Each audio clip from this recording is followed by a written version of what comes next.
ประเทศจีนจะเป็นจังไงเนาะอากาศแบบไหนเอาไปเจอกันที่ประเทศจีนเนาะโอเคไปกันเลย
เจอกัน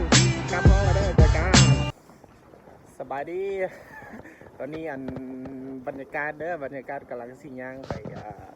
ไปโรงเรียนเนาะตอนนี้เราอยู่เฮือนพักตอนนี้หนาวหลายกับว่าหนาววันไหนเราก็ธรรมดาไม่หรอกอันนี้หัวหน้าทีมนำพาไปวันนี้วันหน้าเราพอดีแต่มาเบิ่งในการนุ่งเสื้อ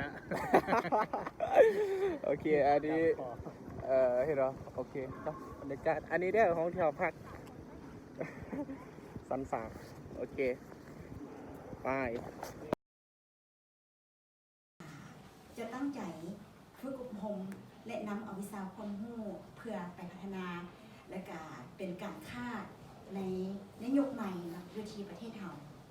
我代表这次的老挝学生和老挝人就是要认真学习，要把这次的那个学到的知识用到那个就是老挝后面的发展与传播给老挝人。ขอบใจหลาย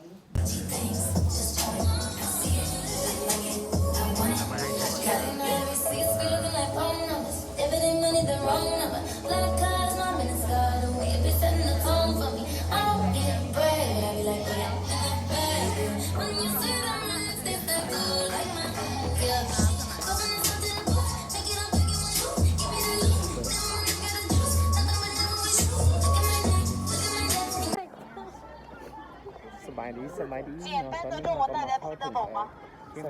稍微听得懂一点啊。现在呢，对，现在我们所在的地方呢，就是毛主席铜像广场，前面呢就是我们一代伟人毛主席的铜像啊。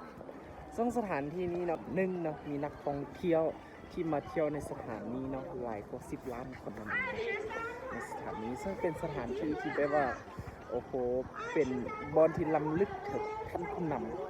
คนแรกของประเทศจีนนั่นเองนะซึ่งว่าเป็นผู้นำที่กล้าหาญที่กอบกู้เอาประเทศจีนนี่นะเนาะเดี๋ยวสุดยอดเลย你叫什么名字？我叫周慧玲，我叫倪飞。哦。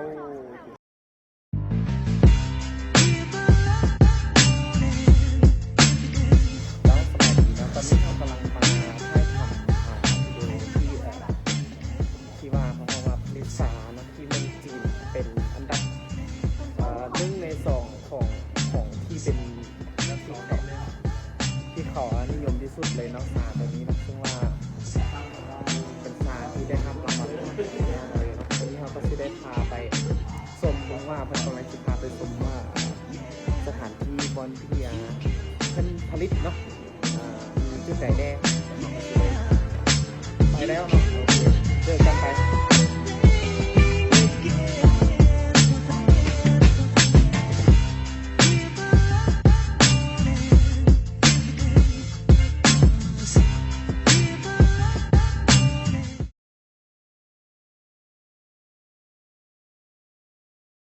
在领导席不席就坐，请所有的来宾们，好，赶紧找到位置坐下来。爱美的女士现在可以到我们后方5级台的这个地方去领取咱们的这个。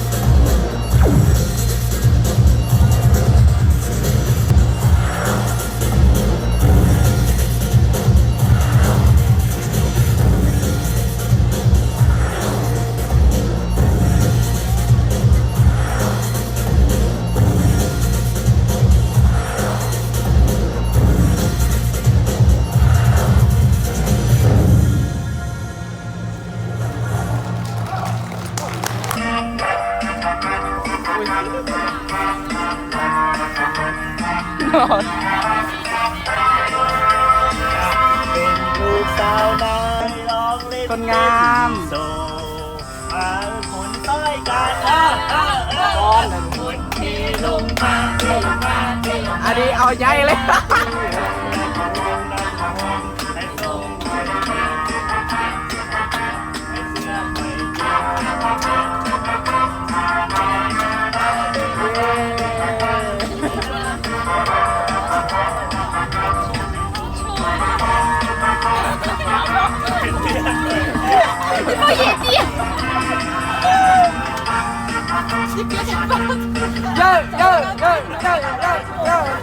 คนเทลงมาเทลงมาเทลงมาหน้าตู้หงหน้าตู้หงหน้าตู้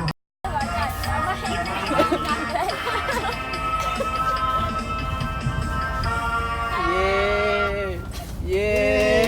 เย้